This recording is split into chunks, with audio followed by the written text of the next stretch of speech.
to the reports that we've had the last 2 or 3 weeks on the developments in Venezuela, because the party needs to continue not only to discuss and evaluate developments there, but we have to continue to talk about what we're going to do to defend the Bolivarian Revolution. And there was a rich discussion in the National Committee meeting Monday night that I'm going to report on towards the end.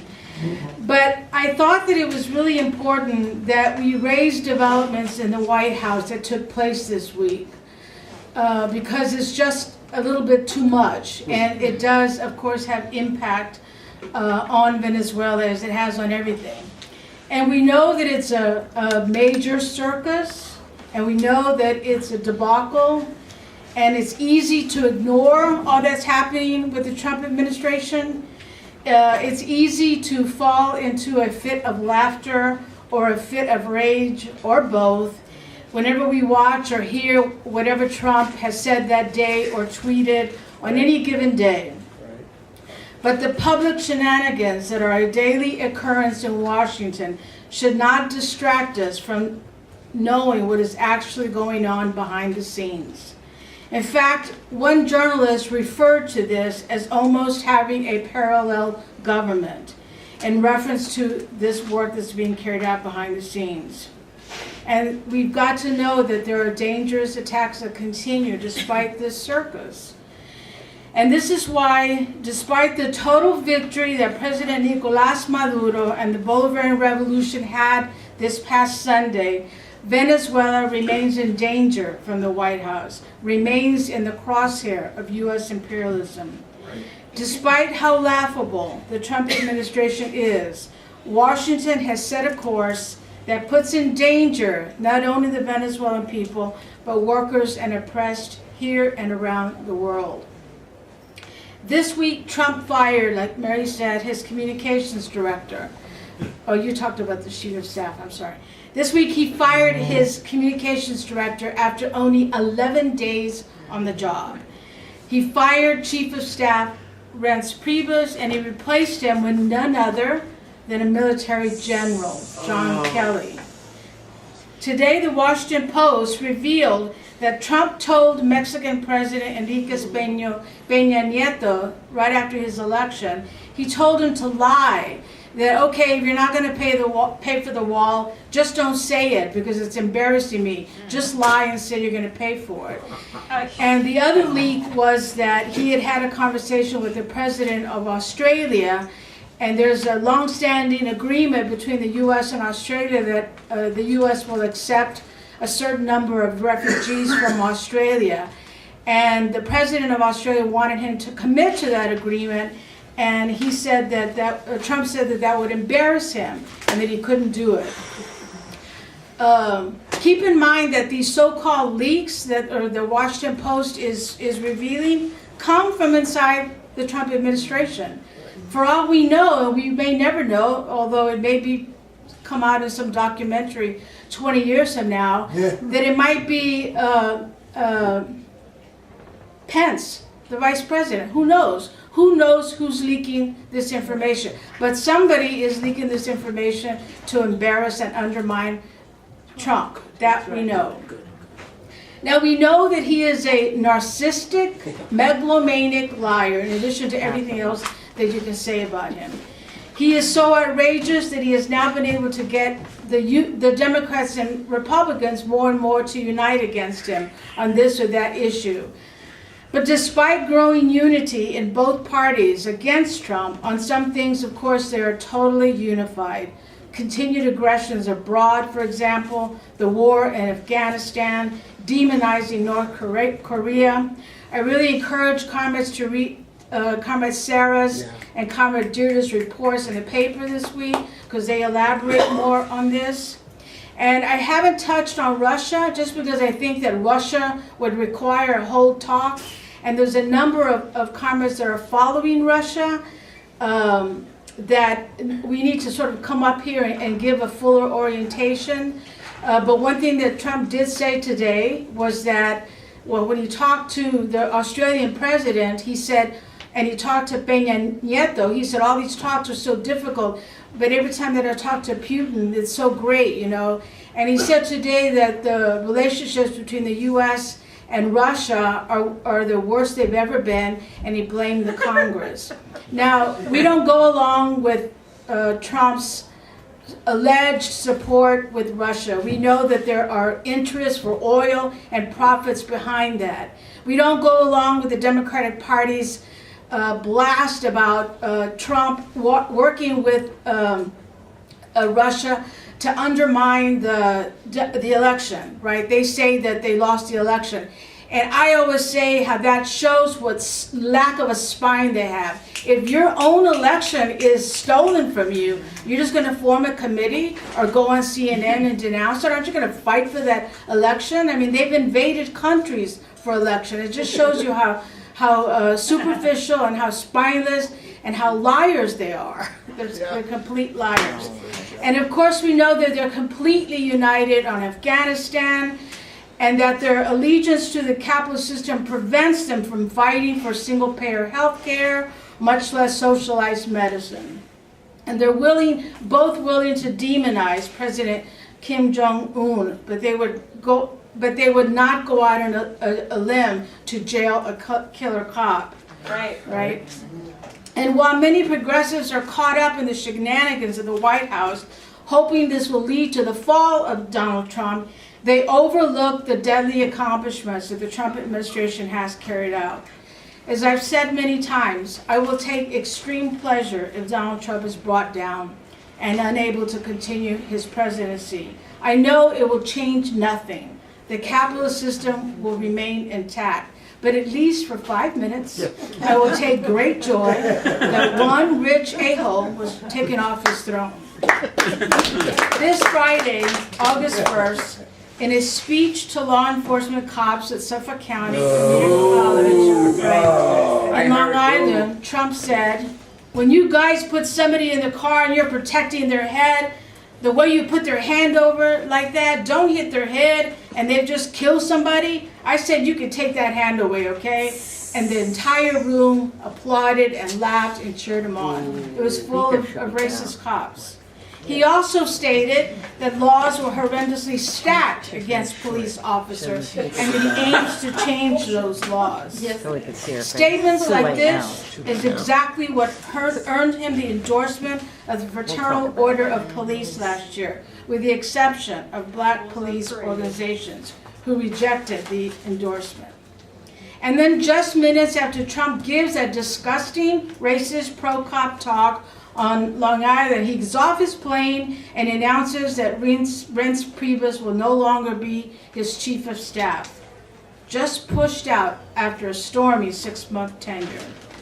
He instead appoints a 4-star Marine General, John Kelly, who had already been terrorizing migrant workers as head of the Department of Homeland Security.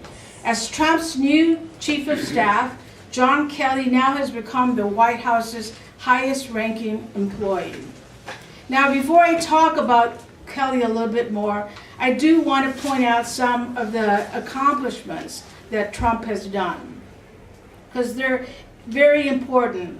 They're especially around the issue of the environment and the criminal justice system, okay? One of the 2 biggest victories that he has had are on border security, of course. Border crossings have already plummeted, suggesting that rhetoric making it clear to immigrants that they are not welcome is effective. We know that already. He also got a good result in a course by appointing Neil Gorsuch, and that allowed parts of his anti-Muslim travel ban to go forward. He's appointed several justices to the High Court, and he's filling up lower courts with lifetime appointees. And some of the civil rights lawyers pointed out that there is and I quote, "a massive transformation is underway in how our fundamental rights are defined by the federal judiciary."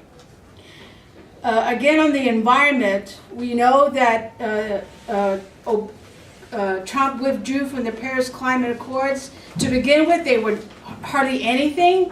really nowhere what was needed to deal with this crisis, which is looming more and more every day. But they did get out of that agreement, and the EPA is left of it is moving on other fronts as well. They've passed 30 environmental rules that are rollbacks in some of the gains that the environmental movement had made before.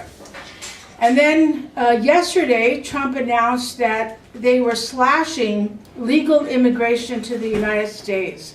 And basically what that amounts to is an entire brain drain from oppressed countries, because they're going to allow primarily English-speaking immigrants who have skills to come here in record numbers, but a farm worker that's been replaced because of NAFTA or other policies like that, or a Haitian worker who is forced to leave because of U.S. domination of Haiti. Workers like this will be rejected while they incite a brain drain from other countries.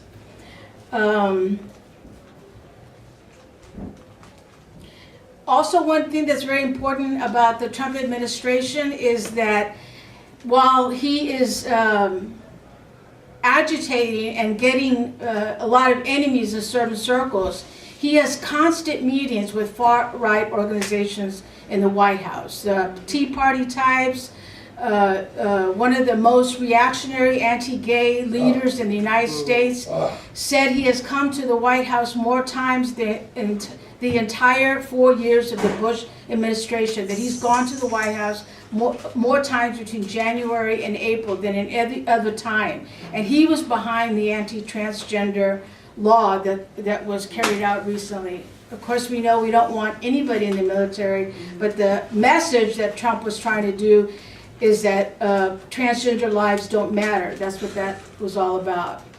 So I want to go back to John Kelly, because he's the chief of staff, and they expect him, because of his discipline, because of his personality, because of his history, they expect him to put the West Wing into order. You know, who knows what's going to happen? Who knows how long Kelly's going to last? But we have to remember that he is a military career person who made his mark in Iraq. He has the blood of the Iraqi people on his hands. He was the senior military assistant to Leon Panetta, another war criminal.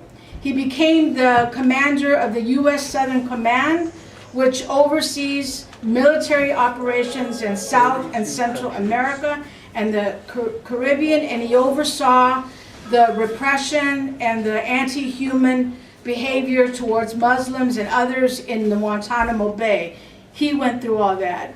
He graduated in the 80s with honors from the so-called School of Americas, which is actually better described as the School of Assassins. That's right. As a Nation article headline put so well, Kelly's promotion is a disaster for immigrants. In just 6 months, Kelly turned Department of Homeland Security into a deportation machine. Arrests since Trump took office in February increased by over 40% over the prior year. But perhaps more important than the numbers is Kelly's impact on immigrant communities, where apprehension and fear now reign.